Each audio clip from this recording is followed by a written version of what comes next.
So it wasn't like every game we had everything going on. So at that point, that's when the whole system, it really works a little bit. The Astros cheating saga continues. We're going to talk about a couple different former Astros today. One being the Cy Young Award winner, Dallas Keuchel. He is now a member of the He's not a member of the Braves. He just signed with the Chicago White Sox. I stay up to date with baseball news. Obviously, I have a channel. And also, Mike Fiers.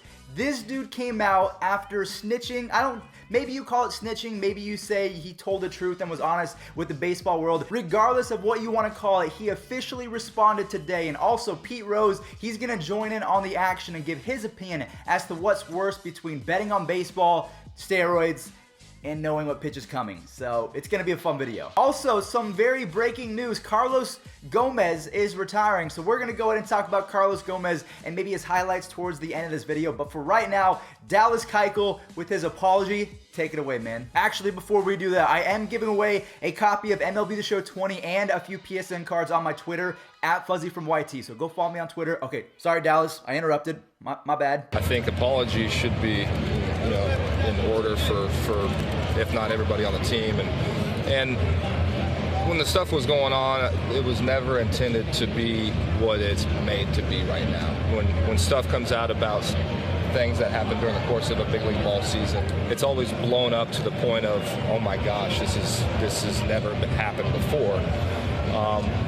I'm not going to go into specific detail, but during the course of the playoffs in 17, everybody was using multiple signs. When there's nobody on base, when in the history of Major League Baseball has there been multiple signs? So you can go back and watch film of every team in the playoffs. There was probably 6 out of 8 teams using multiple signs. So it's just what the state of baseball was at that point in time. At this point, you do have to kind of commend Dallas Keuchel for stepping up to the plate and apologizing, because for the most part, no one has really responded in terms of being able to acknowledge what was wrong. Jose Altuve said, yeah, that's in the past, but we're focused on 2020. We're going to show the world that we are here and we want to make another World Series, just to shut everyone up and say, you know what, we weren't cheating in 2019. We have a very solid squad and we can win some ball games. Alex Bregman said, I'm not going to comment on that. I'm not going to comment on that. Major League Baseball handed out their punishment. It's done. I don't have to comment on it any further because the punishments have been levied out. And then Mike Fiers, he also responded. But I appreciate Dallas Keuchel actually giving some commentary to this whole situation. He's not on the Astros anymore, so I feel like there's maybe a little bit more wiggle room. Even Major League Baseball has recommended that teams don't talk about it, but Terry Francona has opinions on it. Trevor Bauer has talked about it. Justin Verlander has not talked about it, and I wonder why. But yeah, appreciate Dallas Keuchel with the apology. But there's definitely more. Don't go anywhere. We're going to break down how he said they cheated, but not in every single game. Roll it. I can tell you that not every game there was signs being stolen. Some guys did a really good job. Sometimes we did as a group have signs, but we still couldn't hit the pitcher.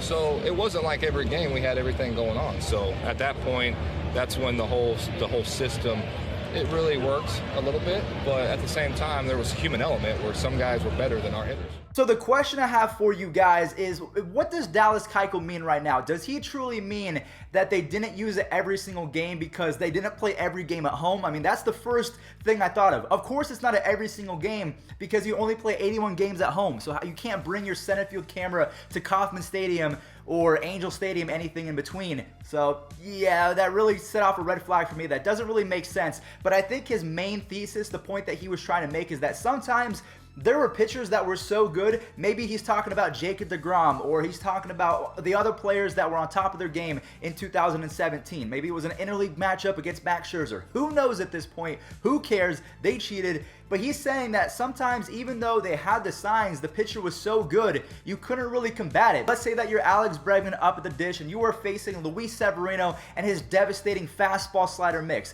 Yes, you know that a slider is coming, but you don't know if it's an inside slider, you don't know if it's an outside slider, you don't know if that's the actual pitch that is coming, because I'm sure that the banging on trash cans did not have a 100% success rate. And if they did, that's some crazy scheming right there. But you still have to have a little bit of athleticism, and that's exactly what what Dallas Keuchel is trying to convey. He apologizes in the first clip, then he's trying to almost justify it by saying it's not as bad as everyone thinks it is because they didn't use it every single game. And if they were using it, maybe they were talking about Corey Kluber and his slider back in the day. You can know it's coming, but it's so devastating that you're not going to be able to hit it. So that's his perspective on the whole situation. They cheated. He owned up to it. I tip my cap to him. Thank you for actually providing some commentary to this whole situation as a former Astro. And then last but not least, he does have one more thing to say about Mike Fiers, and then we'll go ahead and talk about what Mike Fiers did in return.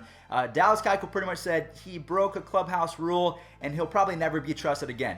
That's what he's saying. You're such a tight-knit community in the clubhouse, and in baseball especially. You're playing 162 games at least in the regular season plus spring training, and then maybe in the playoffs if you're lucky. So you're pushing 185, 200 games. It sucks to the extent of the clubhouse rule was broken. I mean, and that's where I'll go with that. I mean, I don't really have much else to say about Mike. So there you guys have it. Dallas Keuchel apologizes. He comes out and says that it wasn't as bad as everyone thinks, and then he throws Mike Fiers completely under the bus. A lot of people have called him a rat, but not really any other players have come to the surface of the baseball community aside from Pedro Martinez and Jessica Mendoza. But at this point, maybe Jessica Mendoza and Pedro were onto something by saying you broke a clubhouse rule. It should have been up to you while you were a member of the Astros, or at least an executive from the Astros, to say, hey, cut this out. But Mike Fiers was just doing his job, man. He was part of the Astros. He's not going to blow it up because everyone watching right now, if you're part of a club or if you're part of a cheating scandal in school and everyone has the Quizlet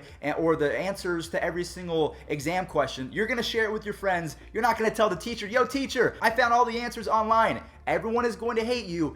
So it's a lose-lose. Mike Fiers should have not said anything, maybe, I don't know, but what do you guys think? And speaking of Mike Fiers, he officially came out today, a couple months ago when this story broke, and he leaked the story to The Athletic. That's where John Boy got the story from. He had a lot to say. Now he somewhat flipped that, okay, just watch. For that story, did you sort of take a deep breath knowing that a lot of scrutiny and attention was coming, or has this taken you by surprise to some extent? Hey, listen, I appreciate the question. I'm not talking about that right now. I'll talk about baseball. I'll talk about, my team moving forward. But right now, I'm just trying to focus on, this team and not the past. Once upon a time, Mike Fiers did not have a shortage of information and words to say about his former team, the Houston Astros. Now that everything is hit the fan, maybe he was told by the A's executives and their PR people to keep his mouth shut, considering all the damage that he's already caused.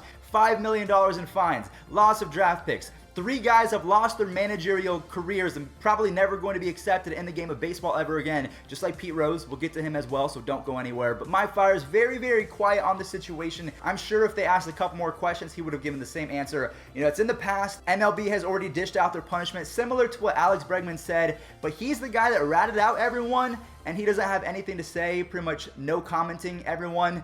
That's a little weird. I'm not down for that. I think if you're going to bring a story that large to the baseball world, at least own it.